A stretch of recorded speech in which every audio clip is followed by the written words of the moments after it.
was the perfect winter evening. Snow fell in delicate flakes, blanketing the small town. In a serene hush, the streets were adorned with twinkling lights, and carolers sang harmonies that floated through the crisp air. The kind of night, thought Daniel, that made everything seem magical. But Daniel wasn't interested in magic. He was interested in her. She moved like poetry through the crowd at the annual Christmas market, her green scarf a striking contrast against her dark hair. Her name was Elise. He knew this because he had followed her long enough to learn everything about her. Her name, her routines, her favorite coffee shop, and even the quiet alley she used as a shortcut home.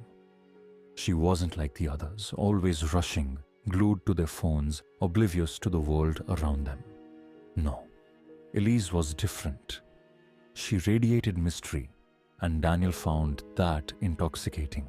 He simply admired the way she moved throughout the world. She was perfect, and tonight, he'd finally talk to her.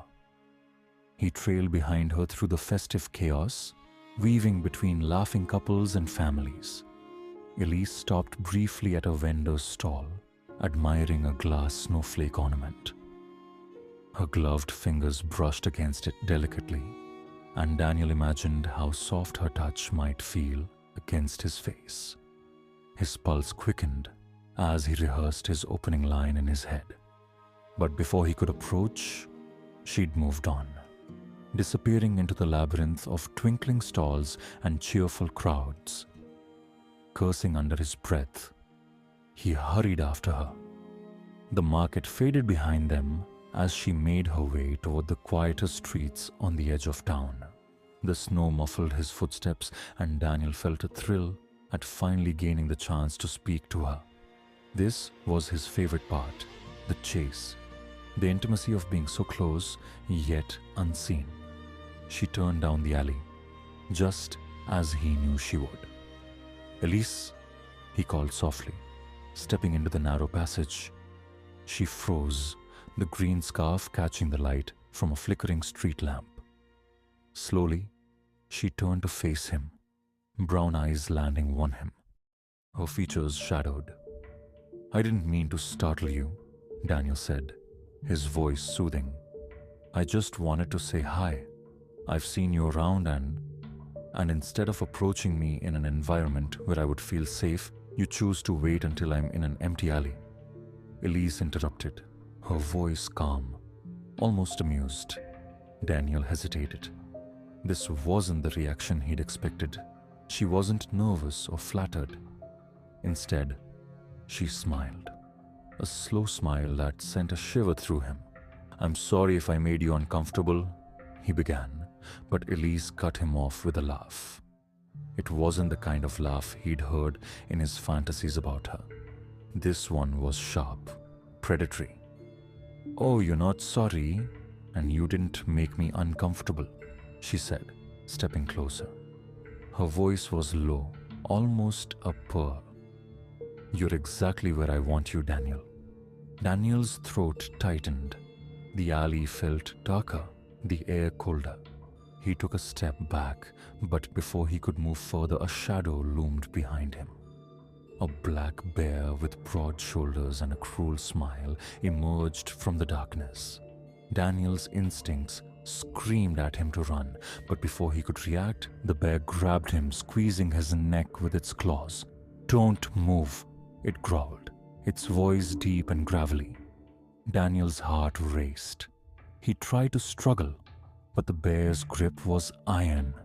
He turned his gaze back to Elise, who now stood only a few feet away, her head tilted in mock sympathy. "You've been watching me," she said, circling him slowly.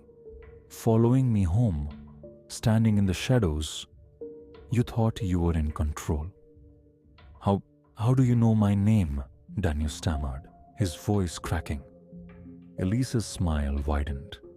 "Oh, Daniel, I've known about you from the start." She punctuated each word with a poke to his cheek. "How could I not notice you lurking? Do you think you're the first? Her words hit him like a blow. How many others had there been? You creeps are all the same, she continued, her tone dripping with disdain. Always thinking you're the hunter, always thinking we're the prey.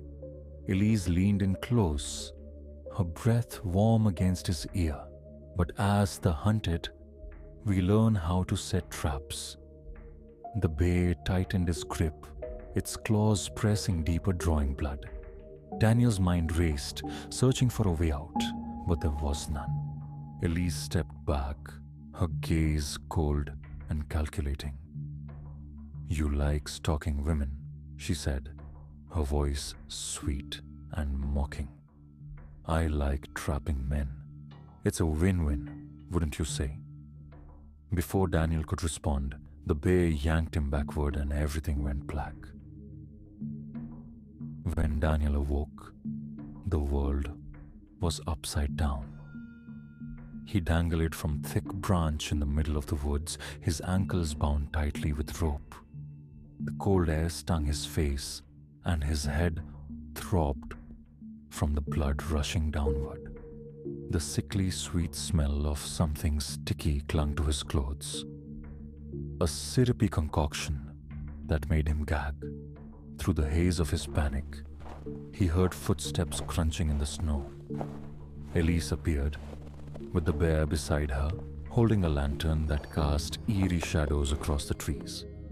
She looked serene, almost ethereal, as if she belonged in this dark, quiet place, rubbing the bear's arms.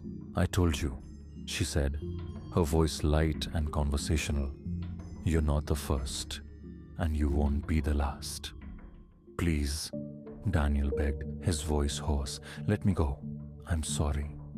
I'll never come near you again. Elise smiled softly, as though amused by his pleas. Of course you won't. You'll be dead silly, and besides, I have a use for men like you. Daniel froze, his eyes moving to the bear. Elise giggled, shaking her head.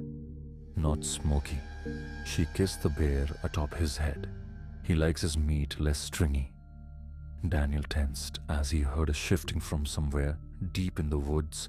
A low growl rumbled, followed by the sound of heavy footsteps crunching through the snow. The ground trembled slightly as whatever it was drew closer. Elise stepped back, tilting her head as she listened to the approaching beast. It's hungry, she said matter-of-factly, and you smell delicious. What is it? Daniel stammered, struggling against the ropes. Something old, something new, something borrowed, something blue, Elise said, her voice soft and sweet, like a lullaby. Merry Christmas, Daniel. She and the bear turned and walked away, the lantern light fading into the darkness. Daniel screamed after Elise, his cries echoing through the silent woods. But soon, another sound drowned him out, the guttural snarl of something monstrous, something ravenous, and then the night fell silent once more.